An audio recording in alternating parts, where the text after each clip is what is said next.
اعوذ باللہ من الشیطان الرجیم، بسم اللہ الرحمن الرحیم۔ فلسطین جل رہا ہے اور مسلمان کیا کر رہا ہے، اس کے 7 ایپیسوڈ کے ساتھ ارم ضیاء حاضر ہے، اس دعا کے ساتھ کہ اللہ اپنے حبیب پاک کے صدقے میں ہمارے گھروں میں، ہمارے ملک میں اور اہل عالم اسلام میں خیر و برکت اور عافیت کے تمام معاملات کرے۔ ناظرین، جس طرح سے آپ نے سنا اور دیکھا بھی کہ کس طریقے سے ایک ناپاک سلطنت وجود میں آ گئی، ایک ناپاک اسٹیٹ انلیگل طریقے سے لیگل بن گئی، اور اسے بنانے میں آدھے سے زیادہ دنیا نے اس کا ساتھ دیا۔ جی ہاں، میں اسرائیل کی ہی بات کر رہی ہوں کہ مسلمانوں کے دل کے اوپر، مسلمانوں کی مقدس ترین جگہ کے اوپر یہ اسٹیٹ بنائی گئی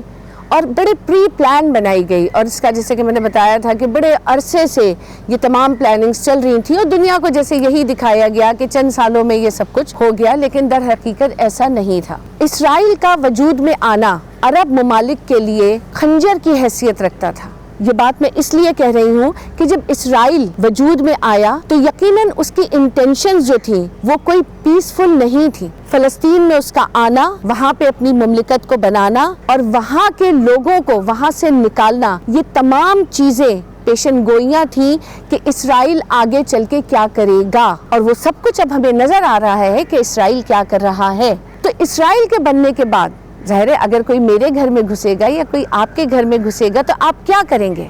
آپ اس کے خلاف کھڑے ہو جائیں گے، آپ اس سے جنگ کریں گے، آپ اس سے لڑائی کریں گے، آپ اس کو اپنے گھر سے نکالیں گے، اور یہی سب کچھ عربوں نے کیا، اور یقیناً وہ یہ تمام چیزیں کرنے میں بہت زیادہ جسٹیفائڈ تھے۔ تو یوں عرب اسرائیل وار سب سے پہلے جو ہوئی وہ 1948 میں ہوئی، اور اس سے پہلے،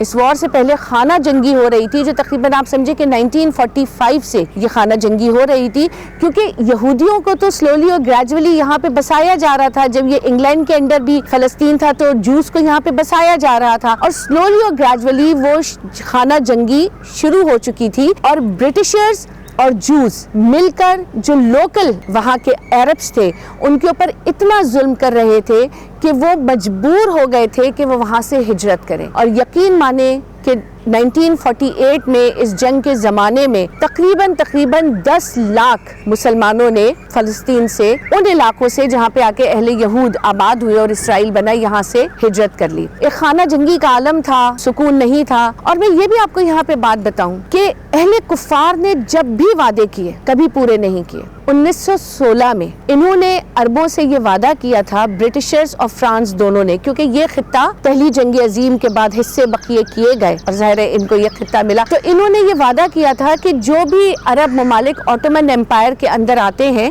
ہم جنگ ختم ہونے کے بعد ان کو آزاد کر دیں گے، ہم ان پہ حکومت نہیں کریں گے۔ لیکن ایز یوزول انہوں نے وعدہ خلافی کی، اور مسلمانوں کے ہاتھ سوائے ایک شدید بے عزتی کے، ایک تکلیف کے اور ایک ایسے سزا کے جو ناکردہ گناہ کی تھی، اس کے علاوہ ان کے ہاتھ کچھ نہیں آیا۔ اور ناظرین، اس طرح سے 11 مئی 1949 کو یونائٹڈ نیشن نے اسرائیل کو یونائٹڈ نیشن کا پرماننٹ ممبر تسلیم کر لیا، اور مسلم کنٹریز میں ٹرکی وہ پہلا ملک تھا جس نے اسرائیل کو قبول کر لیا، اور وہ آج کا ٹرکی نہیں تھا۔ اس چیز کو میں یہاں پہ کلیئر کر دوں کہ آج کا جو ٹرکی ہے اور آج کا جو ٹرکی کا سربراہ ہے وہ کھڑا ہے اسرائیل اور اس کے ناپاک عزائم کے خلاف، لیکن اس وقت کا جو ٹرکی تھا وہ آج کے ٹرکی سے بہت مختلف تھا، اور ان کے لیے اسرائیل کا آنا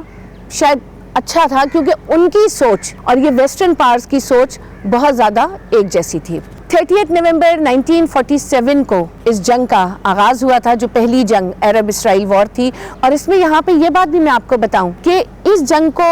عربس تو ایک جنگ کے طور پہ لیتے ہیں، لیکن اسرائیلی اس کو جنگ آزادی کہتے ہیں۔ وہ سمجھتے ہیں کہ اسرائیل کے علاقوں سے مسلمانوں کو نکال کے ہم نے جنگ آزادی لڑی، ہم نے اپنا علاقہ ان سے واپس لے لیا، اور یہ بھی کیسی ستم ظریفی تھی کہ 57% علاقہ اسرائیلیوں کو دیا جا رہا ہے اور 43% علاقہ وہاں کے عربس کو دیا جا رہا ہے جو بہت زیادہ پرانے نیٹیوز تھے۔ تو ناانصافیاں تو ہمیں بہرحال ہر جگہ نظر آتی ہیں۔ تو اب آپ یہ دیکھیں کہ ایجپٹ،